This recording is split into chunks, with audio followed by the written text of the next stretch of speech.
Merci de m'avoir invité pour parler de ce sujet du corps marchandé, sujet d'actualité et auquel sont attachés vraiment les Français.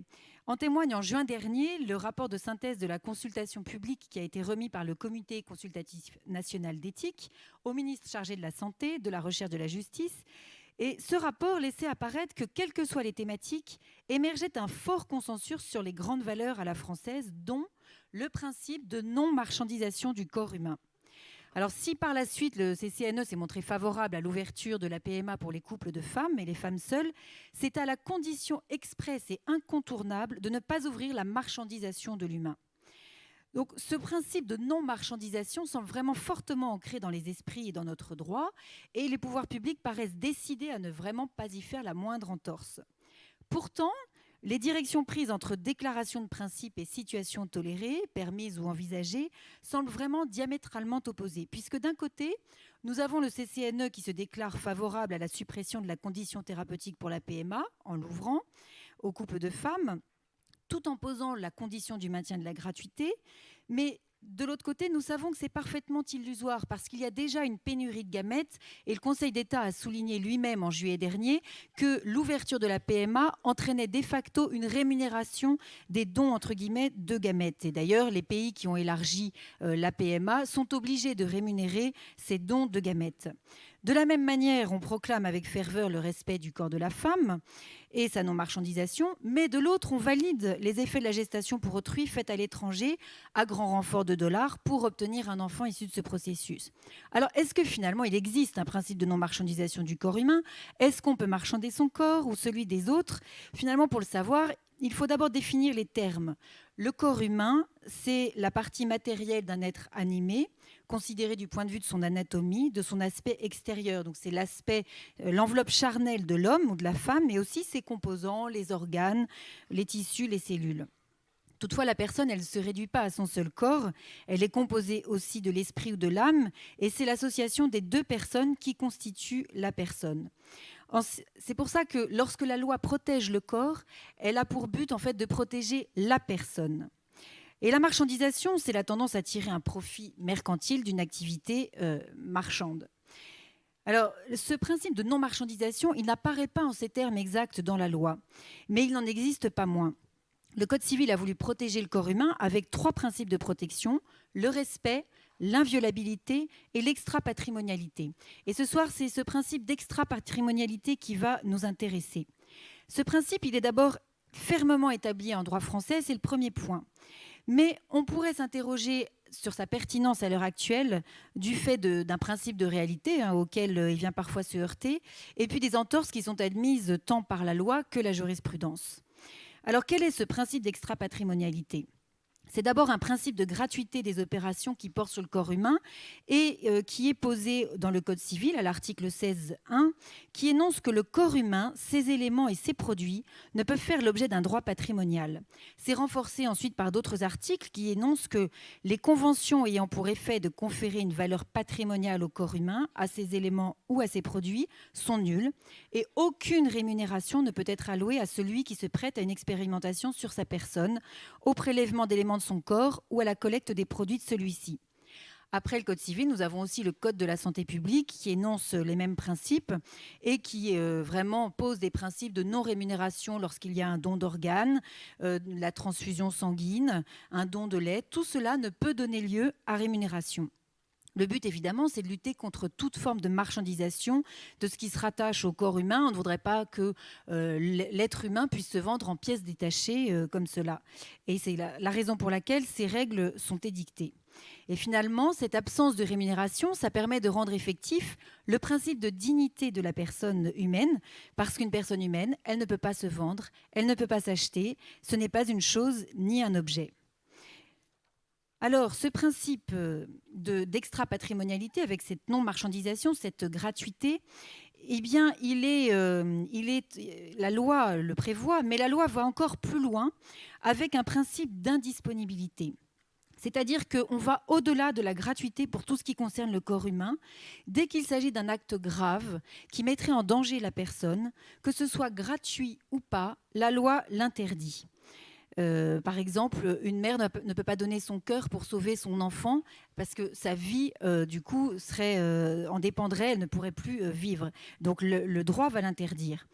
Alors, c'est le principe d'indisponibilité du corps humain qui n'est pas explicitement prévu par la loi, mais qui provient de la jurisprudence et qui concerne non seulement le corps humain, son propre corps, mais aussi celle du corps d'autrui, parce qu'on ne peut pas être propriétaire du corps d'un autre. Sinon, on en revient à l'esclavage, qui est finalement l'exercice d'un droit de propriété sur une personne. Donc finalement, une personne vivante ne peut pas vendre ni même donner un organe au détriment de sa propre vie. Et c'est ce qui va fonder certaines interdictions, comme celle de la gestation pour autrui, avec le Code civil qui prohibe toute convention qui porte sur la procréation ou la gestation pour le compte d'autrui. Ces conventions sont nulles. Ainsi, le droit français protège toute personne contre elle-même finalement, et c'est ce qui sous-tend tout notre droit, puisque en définitive, on voit bien que ce principe d'indisponibilité, il est fortement ancré dans la mesure où toutes les exceptions telles que le don du sang, le don de lait, le don d'organes, est très strictement encadré par des règles, et ce sont donc des possibilités qui sont exceptionnelles. Et même dans notre quotidien, on voit bien qu'il y a des mesures qui nous touchent au quotidien. Par exemple, on nous impose de porter la ceinture de sécurité sous peine de sanction parce que, en dépit de nous-mêmes, il faut que notre corps, notre personne soit protégée, notre vie soit protégée. Donc, c'est dire si l'on est loin d'un corps marchandé, nous avons des principes très fermement ancrés, avec non seulement une interdiction de rémunération, mais lorsque les actes sont graves, un principe d'indisponibilité qui empêche de donner des éléments de son corps lorsqu'il s'agit d'une situation qui peut être grave pour la personne. On peut s'interroger sur la pertinence de ce principe à l'heure actuelle. Premièrement, ce principe, il est d'abord fortement entamé. Il est régulièrement remis en question parce que la rémunération apparaît souvent comme un moyen de mieux soigner les personnes et de sauver des vies face à la pénurie du don d'organes. Après tout, pourquoi interdire à quelqu'un de vendre un de ses reins si cette vente peut nourrir toute sa famille pendant des années ? L'organe acheté permet de sauver une vie et la rémunération apportera de la sécurité matérielle à des personnes qui en ont besoin.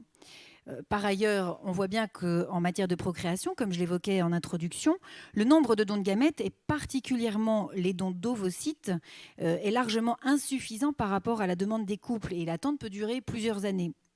Donc toute rémunération, la rémunération du don paraît inéluctable dans la perspective d'une ouverture de la PMA à tous, sans conditions thérapeutiques.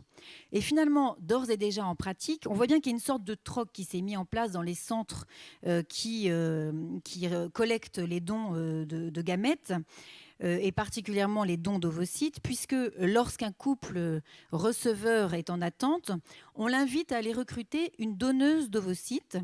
Et l'ovocyte de ces recrues ne sera pas directement utilisé par le couple, puisqu'il y a un principe d'anonymat obligatoire, mais ça va rentrer dans la banque de toutes ces gamètes, et le délai d'attente du couple va être écourté.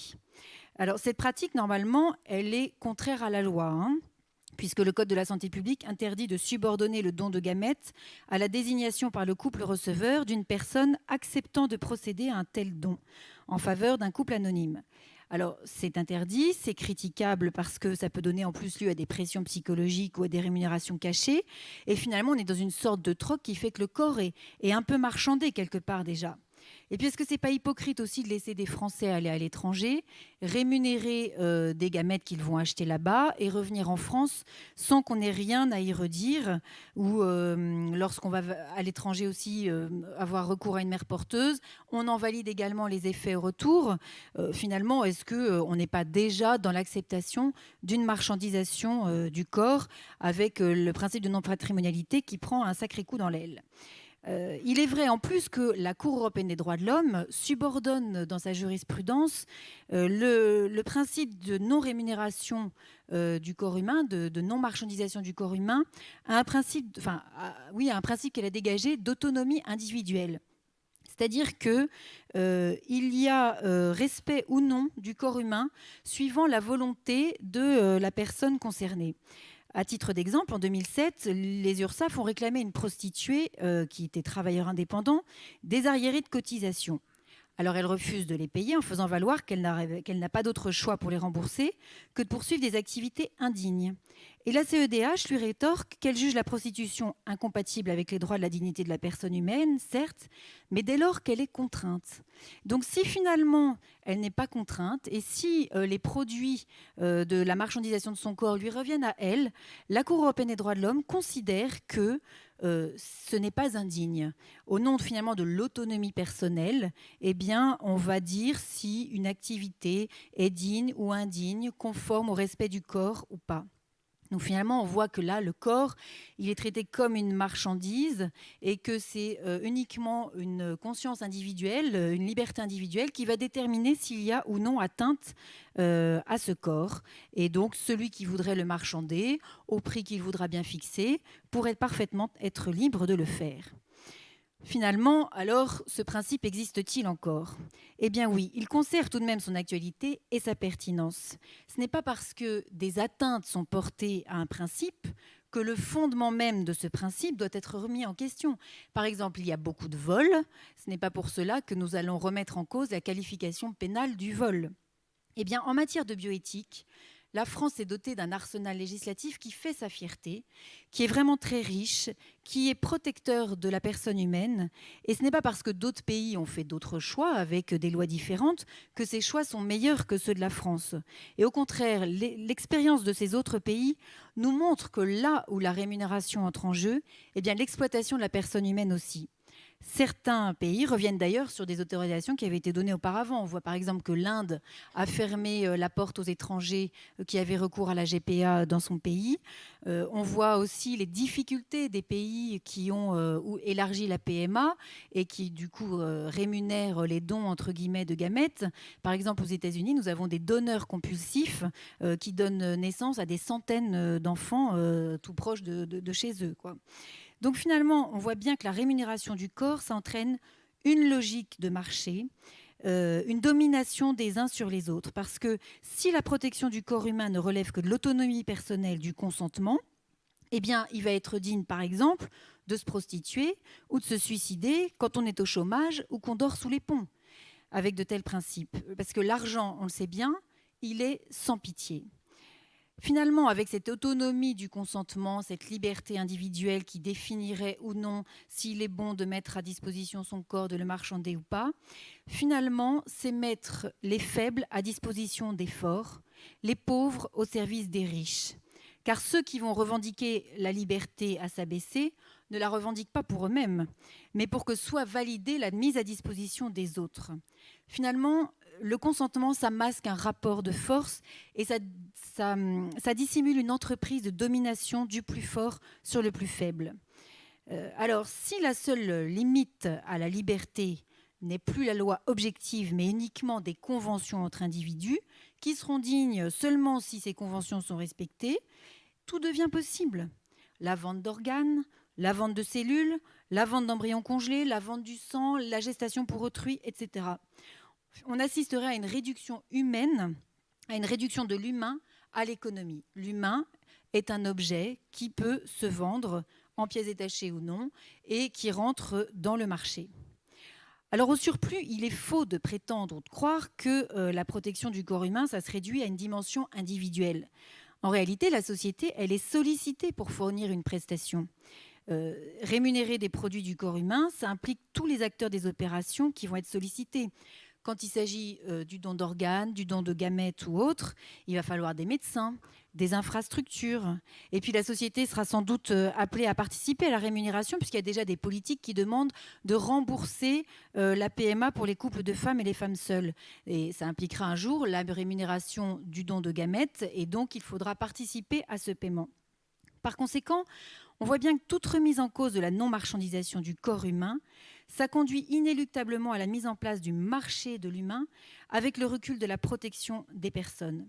Alors c'est vrai qu'il y a des incohérences à l'heure actuelle qui subsistent, on les a soulignées, entre ce principe de non-patrimonialité et les exceptions qui y sont apportées ou tolérées, mais ce n'est pas le principe qui doit être mis en question. Ce sont ces atteintes sous peine de parvenir sous peu à ce marché de géants qu'on évoquait. Alors, le corps, en conclusion, ne peut être marchandé. C'est un principe de notre droit. Et le respect de la personne humaine implique qu'il ne puisse pas l'être. Et ce n'est pas ce principe de s'accommoder des désirs des adultes, mais c'est au contraire l'inverse. Ce sont les désirs humains et les volontés individuelles qui doivent rester soumis à la loi afin que le respect de chacun soit garanti et non pas la liberté de certains au détriment de la liberté de tous.